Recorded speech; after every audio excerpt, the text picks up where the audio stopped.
English easy தான். இந்த video நாய்க்கெல்லாம் நிறைய பேர் இருக்கு. என்ன சாக்லேட், ஓரியோ அந்த மாதிரி சொல்றீங்களா? அதெல்லாம் இல்ல. ஜென்ரலா உங்களுக்கு எல்லாம் என்ன பேர் வைப்போமோ அந்த பேரை பத்தி நான் இன்னைக்கு சொல்லி தர போறேன். நாய்க்கெல்லாம் இங்கிலீஷ்ல என்ன சொல்லுவீங்க சாதாரணமா?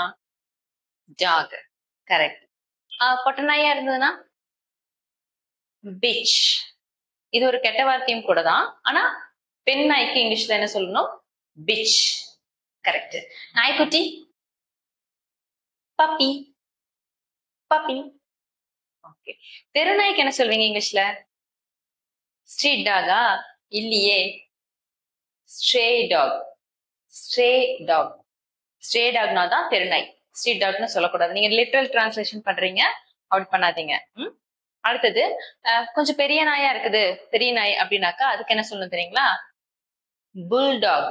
கேள்விப்பட்டிருக்கீங்களா? புல்டாக் அப்படின்னாவே கொஞ்சம் பெரிய சைஸ் டாக்னு தான் அர்த்தம். அப்புறம் வேட்டை நாய் இருக்கு இல்லைங்களா? வேட்டைக்கு போறவங்க எல்லாம் ஒரு நாய் எடுத்துட்டு கூட்டிட்டு போவாங்க. அது போய் முயலெல்லாம் புடிச்சிட்டு வந்து கொடுத்துரும். அந்த மாதிரி வேட்டை நாய்க்கு இங்கிலீஷ்ல ஹவுண்ட். சவுண்ட் மாதிரியே தான் ஹவுண்ட். அடுத்தது நீர் நாய் கேள்விப்பட்டிருக்கீங்களா? கடல்ல இருக்கும் நீர் நாய்னு ஒண்ணு இருக்கும். அதுக்கு இங்கிலீஷ்ல சீல். சீல் குத்துற மாதிரியே தான் சீல். நாயுடைய ஃபேமிலியே தான் அந்த ஓநாய் அதெல்லாமே. இனிஷியல் வச்ச நாய் எது அப்படின்னு சொல்லி கடிஜோக்கெல்லாம் ஒரு காலத்துல சொல்லிட்டு இருப்பாங்க. ஓ நாய்னு. ஓகே. ஓ நாய்க்கு இங்கிலீஷ்ல என்ன சொல்லணும் தெரியுங்களா? உல்ஃப். உல்ஃப். அடுத்தது ஓநாயோடைய கசின் நரி. நரிக்கு என்ன சொல்லணும் இங்கிலீஷ்ல? ஃபாக்ஸ். ஃபாக்ஸ். அடுத்தது குளநரி. குளநரி திருடக்கூடாது சொல்லுவோம்ல, அதுக்கு ஜாக்கல். ஜாக்கல். அடுத்தது லியோ படத்துல வரும் இல்லையா, கழுதை புலி சுப்பிரமணி, அதுக்கு பேரு ஹயனா.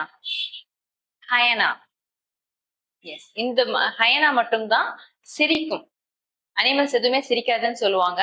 ஓகே. இப்ப நம்ம ஒரு தடவை செக் பண்ணிக்கலாமா? தெருநாய்க்கு என்ன சொல்வீங்க? பொட்ட நாய்க்கு என்ன சொல்வீங்க?